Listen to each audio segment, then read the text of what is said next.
kita biasanya kan di sini jarang air ledeng atau PDAM itu mati, itu jarang sekali. Jadi kami tuh nggak ada persiapan cadangan gitu lah, nggak ada cadangan air gitu ya. Itu saya mau nyuci itu dari pagi sudah mati, jadi nggak bisa nyuci sampai sore. Tunggu dia airnya jalan itu sampai sore, nggak jalan-jalan. Jadi udah baju numpuk, udah piring juga numpuk gitu. Terus air mandi juga sudah mau habis gitu kan. Tapi tiba-tiba kebaikan Tuhan terjadi. Tuhan begitu luar biasa. Jadi pada sekitar jam 3 lewat gitu, air belum jalan, tiba-tiba hujan deras gitu kan. Jadi ya puji Tuhan semuanya bisa dipenuhkan, jadi bisa nyuci deh.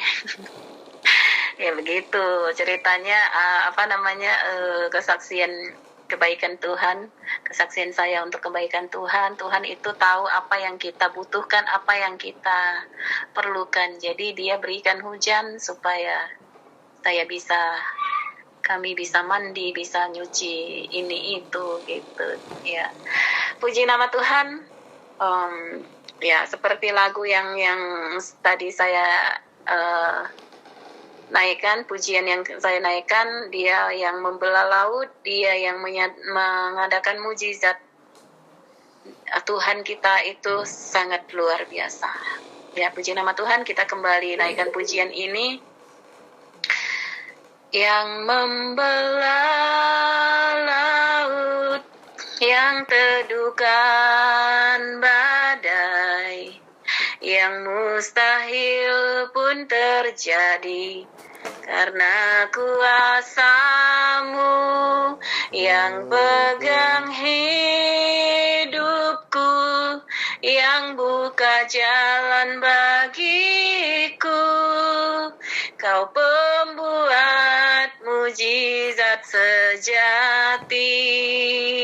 Katakan sekali lagi, yang membelah laut, yang teduhkan badai, yang mustahil pun terjadi karena kuasa-Mu, yang pegang hidupku, yang buka jalan bagiku.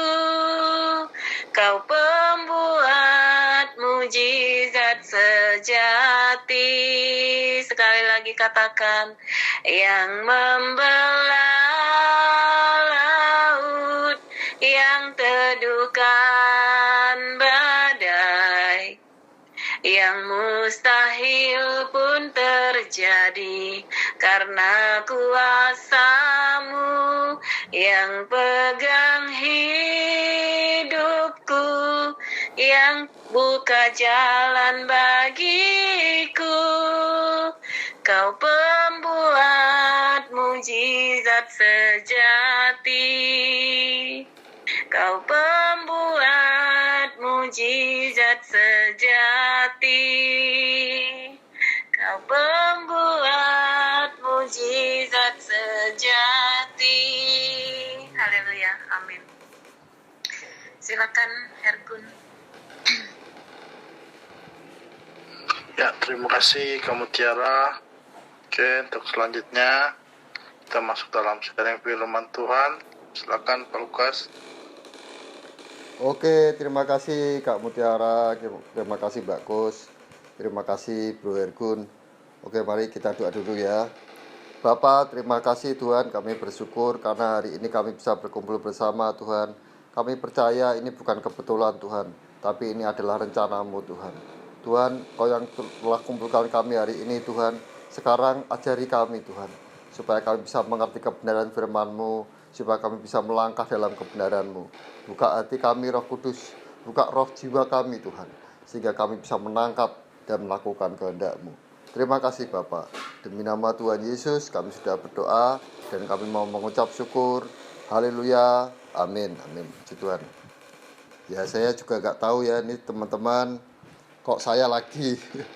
Tapi ya semua adalah rencana Tuhan, saya percaya itu sih.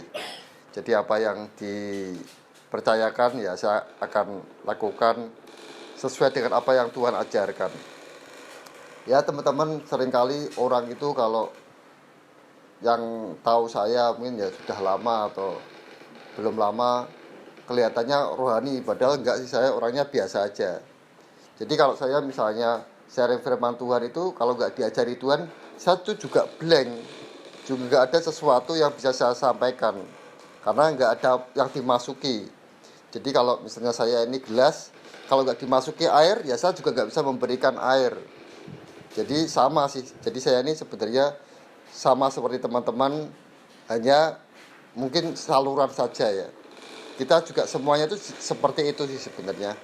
Kita ini dipercaya Tuhan dalam hal apapun, mungkin bukan hanya firman Tuhan, mungkin dalam hal yang lain seperti Kak Mutiara tadi, suaranya luar biasa ya, bagus. Itu dipakai Tuhan untuk bisa jadi berkat di tempat-tempat yang lainnya.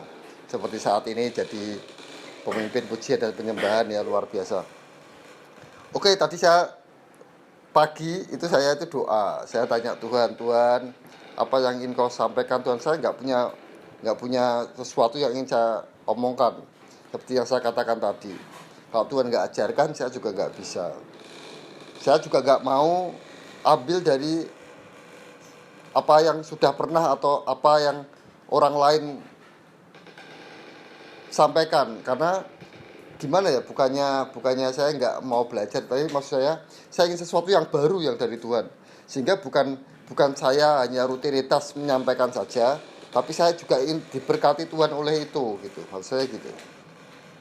Nah kemudian Tuhan ingatkan saya dengan salah satu tokoh Alkitab namanya Ahitofel. Mungkin teman-teman ada yang tahu Ahitofel, ada yang enggak ya. Ahitofel itu adalah, dia itu seorang penasihat raja. Dia penasihat Daud dan juga penasihat Absalom. Kalau kita baca di 2 Samuel 16 ayat 23, dikatakan seperti ini. Pada waktu itu, nasihat yang diberikan Ahitofel adalah sama dengan petunjuk yang dimintakan daripada Allah. Demikianlah dinilai setiap nasihat Ahitofel, baik oleh Daud maupun oleh Absalom. Jadi dia orang yang dikasih karunia Tuhan, talenta Tuhan, itu hikmat, nasihat, petunjuk yang dari Tuhan. Itu sesuatu yang enggak semua orang miliki. Nah tadi ada pujian, kau pembuat mukjizat sejati. Nah ini ada pertanyaan kemudian. Nanti saya tulis di status dari apa yang Tuhan ajarkan tadi pagi itu, karunia atau penyertaan. Nah, pilih mana? Kalau misalnya ini ada pujian tadi yang dikatakan Kak Mutiara tadi, kau pembuat mukjizat sejati. Teman-teman, kalau suruh pilih dikasih mukjizat atau pilih pembuat mukjizat. Ya ini sebenarnya sulit ya jawabannya. Kalau teman-teman suruh pilih, kamu saya kasih mukjizat, bisa melihat, bisa berjalan atau bisa apa, mungkin kita akan milih aku mau mukjizatnya. Tapi kita mau gak dengan si pembuat mukjizat itu? Atau lebih penting mana, mukjizat atau pembuat mukjizat? Lebih penting mana, karunia, talenta, hikmat, atau penyertaan Tuhan? Tadi saya ngomongnya gitu karena ini berkaitan dengan itu. Jadi Ahitofel itu adalah seorang penasihat raja yang dikatakan dia itu bisa berkata-kata atau memberi nasihat seperti petunjuk dari Tuhan. Tapi kalau kita baca, teman-teman kalau baca kisahnya, Ahitofel ini akhirnya mati bunuh diri. Kenapa? Karena dia tahu nasihatnya tidak didengar oleh Absalom, dan dia tahu akhirnya Absalom akan kalah, dan dia akhirnya bunuh diri. Jadi dia akhirnya salah lah, jalannya salah. Kenapa kok Ahitofel bisa jalannya salah? Karena Ahitofel ini sudah kehilangan Tuhan. Jawabannya seperti itu teman-teman. Jadi dia karunia yang diberikan Tuhan, karunia penasihat ini tetap hebat. teman-teman misalnya Kak Mutiara ini dikasih Tuhan talenta, karunia untuk suara bagus, untuk menyanyikan pujian dengan bagus. Terus suatu hari nanti, misalnya Kak Mutiara ini sudah nggak mau Tuhan-Tuhanan, aku meninggalkan Tuhan, hidup salah di luar Tuhan, suara bagusnya hilang nggak? Atau kemudian si Mutiara bisa nggak bisa nyanyi nggak? Kan tetap ada, suara tetap bagus, si Mutiara tetap bisa nyanyi, kecuali terjadi hal yang tidak diinginkan ya, yaitu perkecualian. Tapi karunia yang diberikan Tuhan itu masih ada. Bedanya apa? Sis Mutiara, Kak Mutiara ini sudah nggak punya penyertaan Tuhan. Teman-teman mungkin pernah dengar ya, dengar aja lah. Ada seorang pendeta yang sangat diurapi Tuhan. Dia khotbahnya hebat, diurapi Tuhan lah, luar biasa. Kemudian pendeta ini jatuh dalam dosa, ya. Kemudian dia mungkin ini misalnya suka dengan jemaatnya sendiri, kemudian cerai dengan istrinya dan nikah dengan jemaatnya gitu. Dia hikmat yang dia miliki, khotbah tentang apa, tentang ABC mungkin yang dicatat sama dia, itu dia masih punya. Dia masih bagus, cara khotbahnya masih bagus, cara menyampaikannya masih bagus. Tetapi khotbahnya itu nggak bisa membawa orang kena atau membawa orang hidup dalam Tuhan. Karena penyertaan Tuhannya sudah nggak ada. Jadi orang bisa menyanyi bagus, tapi kalau Roh Kudus atau Roh Tuhan itu nggak ada di dalamnya, maka orang itu jadi seperti dalam tanda kutip kosong kalau menurut saya. Apa betul sih Roh Tuhan atau penyertaan Tuhan itu punya kuasa yang besar? Ya ini sebenarnya contoh-contohnya banyak teman-teman. Kalau kita baca tentang Saul misalnya ya, Saul ini dia itu dulu dari suku Benyamin, ya, suku yang paling kecil dari antara suku-suku Israel. Kemudian dia diangkat Tuhan menjadi raja Israel, contohnya gitu, contohnya. Dia tuh kemudian menjadi raja, dia berkuasa, dia punya pasukan, dia punya kerajaan, dia dikasih karunia untuk berperang dan macam-macam. Tapi kemudian Saul jatuh dalam dosa. Dosanya kita tahu ya, Saul itu gak taat sama Tuhan. Saul disuruh Tuhan untuk membasmi suatu bangsa, kalau saya nggak salah orang Amalek, tapi dia nggak basmi semuanya, dia ambil hal yang bagus, yang berharga untuk dia miliki. Dan beberapa kali ya, Saul juga pernah ketika Tuhan suruh dia untuk nunggu Samuel, tapi Saul dengan tindakan yang tidak benar, dia melangkai Samuel, kemudian dia mempersembahkan misbah bagi Tuhan, sesuatu yang tidak boleh dilakukan oleh raja. Harusnya hanya boleh dilakukan oleh nabi atau imam. Oleh karena itu, kemudian dikatakan di sini 1 Samuel 16 ayat 14, saya bacakan, tetapi roh Tuhan telah mundur daripada Saul, dan sekarang ia diganggu oleh roh jahat yang daripada Tuhan. Ya memang ya, kalau manusia itu sebenarnya gampang sih, antara daging dan roh. Kalau rohnya kuat, ya dagingnya lemah. Kalau rohnya hilang, ya dagingnya kuat. Ini seperti itu. Jadi kemudian roh Tuhan telah undur daripada Saul. Jadi kemudian dia sudah kosong. Tapi apa karunianya hilang? Oh tidak. Dia tetap menjadi raja, dia tetap bisa berperang dan macam-macam. Tetapi karena roh Tuhan sudah nggak ada dalam hidupnya, seringkali dia hidup dalam kesalahan, hidup dalam yang tidak benar, akhirnya berperang kalah, dan akhirnya Saul ini kalau kita baca ceritanya, dia juga mati bunuh diri. Jadi ketika dia berperang melawan orang Filistin, dia sudah kalah, kemudian dia terluka karena dia takut. Jadi kalau dia takut, gini, Saul ngomong sama pembawa senjatanya, jadi sama ajudannya lah kalau sekarang, tolong bunuh saja aku, karena kalau tidak dibunuh aku nanti ditangkap, takutnya nanti dia dimain-mainkan, mungkin dicukil matanya atau dipotong kakinya, tangannya, jadi dia takut. Akhirnya dia menjatuhkan dirinya di tombaknya dan dia mati. Jadi dia juga mati bunuh diri. Jadi memang kalau kita ingin ya, semua kita tuh sebenarnya ingin karunia Tuhan, karunia menyembuhkan, karunia ya menyanyi seperti yang dikatakan Kak Mutiara tadi, atau karunia hikmat seperti yang dimiliki oleh Ahitofel, itu sebenarnya semua ingin punya karunia. Tapi kalau karunia tanpa penyertaan Tuhan, tanpa Roh Kudus, kalau saya ya buat apa? Seperti tadi yang dikatakan, kalau kita mau mukjizat atau pembuat mukjizat. Kalau kita cuma mau mukjizat, ya kita mungkin dapat mukjizat, tapi kita kehilangan pembuat mukjizat, buat apa? Tapi bedanya gini, kalau kita bersama si pembuat mukjizat, kita akan berjalan dalam mukjizat, dalam mukjizat, dalam mukjizat. Ya, misalnya ginilah, saudara kalau misalnya ketemu orangnya itu kaya, misalnya, kamu butuh apa? Kamu mau saya bantu gak? Mau saya kasih uang gak? Oh iya. Kamu pilih mana? Pilih saya kasih uang 1M atau pilih kerja ikut saya? Tapi gak saya kasih uang, saya gaji tiap bulan. Ya kalau saya ya pilih ikut kerja, ikut dia aja tuh. Orangnya mungkin baik, murah hati. Setiap bulan saya akan bisa hidup dari gaji yang diberikan. Kalau saya diberi uang 1M, kemudian saya dilepas, belum tentu loh. Saya bisa hidup maksudnya hidup terus. Karena uang 1M itu bisa tiba-tiba habis untuk sesuatu yang tidak benar. Ya, ingat kisah si anak bungsu.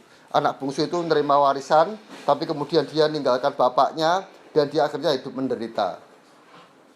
Seandainya dia ikut bapaknya, mungkin nggak dikasih warisan, tapi dia akan terjamin hidupnya. Jadi kita akan milih mana? Karunia atau penyertaan Tuhan? Mujizat atau pembuat mujizat? Uang atau si pemilik berkat? Ya kan gitu.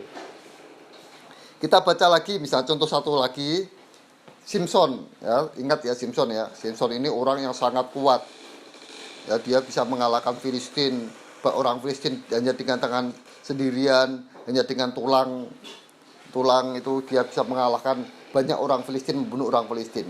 Tapi kemudian ketika dia berbuat dosa, maka dikatakan Roh Tuhan undur daripada dia. Tuhan telah meninggalkan dia sehingga dia ditangkap orang Filistin. Tapi saya percaya dia ditangkap orang Filistin, dicukil matanya, dia disuruh kerjaannya menggiling jadi zaman dulu menggiling itu pakai bunderan, itu dia kayak kerbau gitu ya, diikat di sebuah kayu, terus di tengahnya itu ada tempat penggilingnya, terus dia jalan memutar gitu terus. Dia masih punya kekuatan, punya tenaga walaupun nggak semaksimal dulu karena dia sudah ditinggalkan Tuhan. Tapi di akhir hidupnya dia ngomong sama Tuhan, penyertaan Tuhan itu membuat dia kuat dan dia merubuhkan sebuah bangunan yang digunakan orang Filistin, dan dikatakan orang yang dibunuh oleh Simson semasa hidupnya dengan orang yang dibunuh pada waktu akhir hidupnya Simson itu lebih banyak pada saat itu. Nah, Daud itu juga pernah berbuat dosa. Memang bahaya ketika kita ini berbuat dosa karena kita harus ingat Roh Kudus itu kudus. Ya, kalau dia tinggal di orang yang tidak kudus, ini juga sulit. Saya, saudara, untuk mempertahankan ini sebenarnya nggak mudah. Makanya saya itu sebenarnya sangat butuh dukungan doa dari banyak orang. Karena saya itu juga manusia daging. Saya tinggal di dalam tubuh yang daging. Saya punya kelemahan, saya punya kekurangan. Masing-masing kita punya keinginan yang seringkali tidak benar. Nah, daging itu bisa membuat saya hidup nggak benar. Akhirnya bahaya. Contohnya Daud juga. Daud itu pernah, karena dia nggak ikut berperang, kemudian dia jalan-jalan di atap rumah ya. Kalau di zaman dulu atau di Israel itu atap rumahnya bukan gendeng kayak kita ya, tapi atap rumahnya itu dak atau lurus saja. Dia lurus saja atap rumahnya, bisa buat jalan, bisa buat apa itu, kalau tempat kita misalnya ada dak itu buat jemuran gitu ya, biar panas cepat kering. Ya itu dia jalan-jalan di atap istananya, terus dia melihat Batseba, dagingnya keluar, dia tertarik dengan Batseba, kemudian dia selingkuh dengan Batseba. Sementara Batseba ini sudah punya istri namanya Uria. Kejahatannya ini sangat jahat karena Tuhan memberi perumpamaan, kalau ada orang kaya punya banyak kambing, kemudian sementara ada satu orang miskin yang hanya punya satu kambing. Tapi ketika datang tamu, si orang kaya itu malah mengambil kambing si miskin ini. Terus Daud marah, orang itu harus dibunuh. Terus Nabi Nathan ngomong, oh orang itu ya kamu sendiri. Kamu punya banyak istri, sementara Uria hanya punya satu istri, kamu ambil, kamu sangat jahat. Maka sebenarnya Daud harus mati. Tapi ketika dia bertobat, dia mohon ampun ke Tuhan, dia menyadari kesalahannya, kemudian dia tidak mati tapi anaknya yang mati. Ya, ini sebuah pertobatan. Dan dikatakan di Mazmur 51 ayat yang ke-11, Daud tuh pernah ngomong gini, janganlah membuang aku dari hadapanmu, dan janganlah mengambil rohmu yang kudus daripadaku. Ya, peran Roh Kudus atau peran Tuhan, penyertaan Tuhan, pembuat mujizat itu sangat penting dalam hidup kita. Jadi apa sih yang harus kita kejar saat ini? Kita mau kejar mujizat, kita mau kejar berkat, kita mau kejar karunia, atau kita kejar si pembuat mujizat, si pemilik karunia, si pemilik berkat. Percuma kalau kita walaupun dikasih karunia hebat, dikasih mujizat yang mungkin kita bisa, saya sering ngomong sama diri saya sendiri juga sama beberapa teman saya.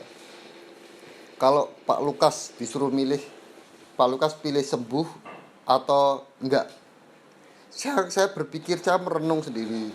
Saya ngomong, seandainya saya dikasih mujizat Tuhan, tiba-tiba saya bisa berjalan normal biasa, apakah saya masih mau melayani Tuhan? Apakah saya masih mau dekat dengan Tuhan? Mungkin saya sibuk dengan diri saya sendiri. Mungkin saya kembali ke dunia lama saya lagi. Dan kemungkinan besar saya bisa menikah lagi. Dan kalau orang menikah itu nggak salah. Tapi mungkin kehidupannya dengan Tuhan akan berkurang.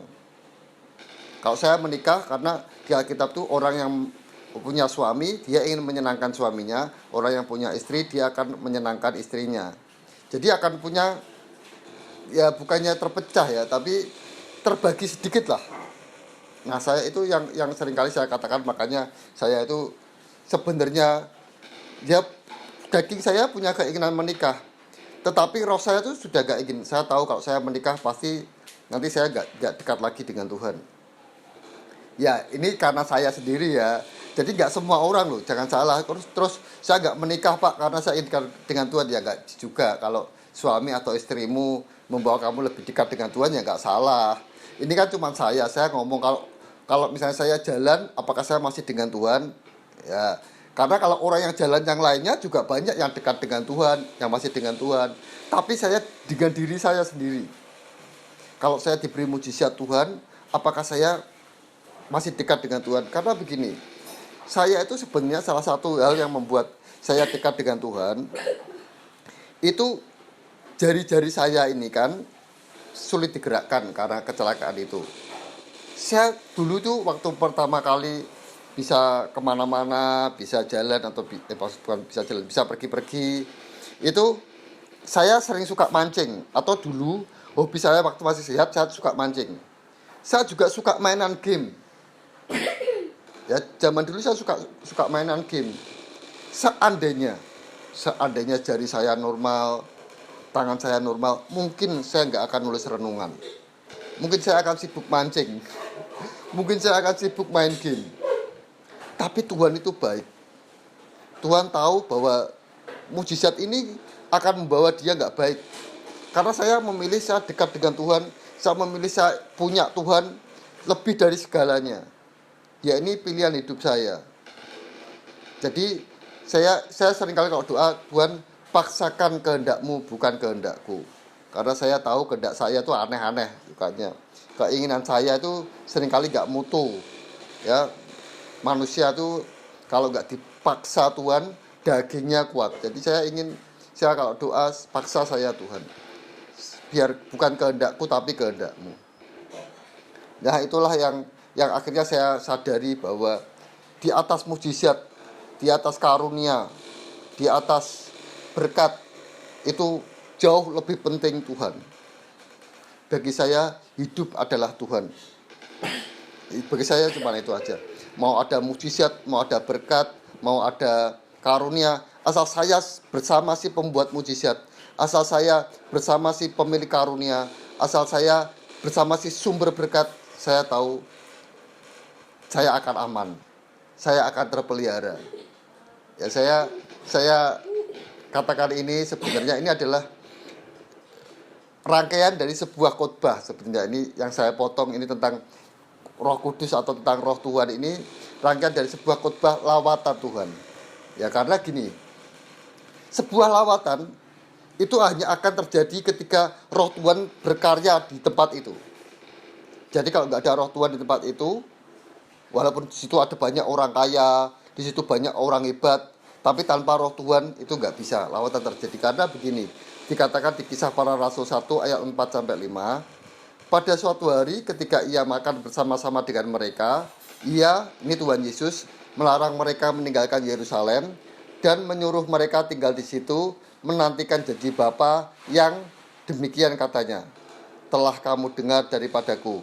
Sebab Yohanes membaptis kamu dengan air, tetapi tidak lama lagi kamu akan dibaptis dengan Roh Kudus. Kalau kita baca di ayat 8, ketika Roh Kudus datang maka dia membawa kuasa. Jadi murid-murid itu disuruh menunggu Roh Kudus, disuruh menunggu Roh Tuhan, karena begitu sangat pentingnya Tuhan dalam kehidupan, dalam pelayanan, dalam lawatan, dalam apapun yang kita kerjakan. Ya kalau saya seperti saya ilustrasikan tadi, saya lebih suka ikut dengan orang yang saya kerja ikut kamu aja daripada saya dikasih uang terus dilepas. Karena kalau saya dilepas, saya juga bahaya. Teman-teman mungkin pernah dengar kata hineni ya? Hineni ya, here I am, ini aku Tuhan. Sebenarnya kata hineni itu awal mulanya seperti ini. Ini saya tutup dengan sebuah cerita hineni ini ya. Jadi kata hineni itu awal mulanya dari orang seperti ini. Ada seorang hamba. Hamba ini ikut tuannya, kemudian dia ikut tuannya, dipelihara tuannya, makan dengan tuannya, dia menjadi budak tuannya. Tetapi di tahun Yobel, ya kalau kita baca di perjanjian lama, tahun 7 tahun itu tahun Yobel, tahun pembebasan, itu budak-budak ini boleh dilepaskan. Dia harus dilepaskan.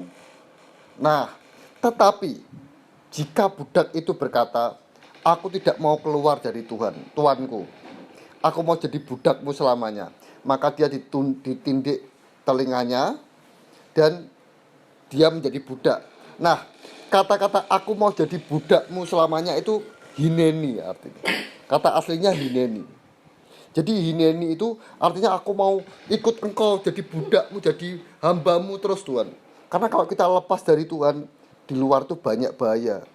Kalau dia lepas dari tuannya, dia akan mungkin gerampok, atau mungkin seperti anak bungsu tadi yang berfoya-foya, kemudian uangnya habis, gak bisa makan. Tapi hineni itu, ya Tuhan, ini aku Tuhan. Aku mau ikut engkau selamanya. Aku ingin mengabdi engkau karena cintaku. Bukan karena paksaan atau bukan karena apa. Karena kita tahu kalau kita tanpa Tuhan, kita lepas dari Tuhan, kita akan terhilang. Ya, hari ini saya sharingkan itu saja. Saya berdoa kita semua mengerti bahwa di atas segalanya kita itu perlu Tuhan. Hanya Tuhan. Hanya perlu Tuhan. Karunia, mujizat, berkat itu memang baik. Tetapi jauh lebih penting kalau cuma hanya karunia, berkat dan mujizat tanpa si pemiliknya, wah ini bahaya dalam hidup kita. Ya, karunia atau penyertaan yang lebih penting. Kita khotbah di mana saja, kita melayani di mana saja, kalau tanpa Roh Kudus kita nggak akan bawa dampak, nggak akan ada lawatan Tuhan. Ya saya berdoa firman Tuhan hari ini membuat kita harus mau mengejar Tuhan. Terus mengejar pemilik berkat itu, pemilik karunia itu, pemilik mujizat itu, jauh daripada berkatnya, jauh daripada karunia, jauh daripada mujizat. Karena ketika kita bersama Tuhan, kita aman. Mari kita tutup dengan doa. Bapa, terima kasih Tuhan atas firman-Mu hari ini. Kami percaya Tuhan semua adalah daripada-Mu. Engkau yang pakai kami Tuhan untuk menyampaikan firman-Mu, untuk menyampaikan kebenaran-Mu Tuhan. Ubah hidup kami Tuhan, ubah hati kami, untuk kami terus memiliki Engkau Tuhan, mengutamakan Engkau, tahu bahwa Engkau yang terpenting dalam hidup kami Bapa.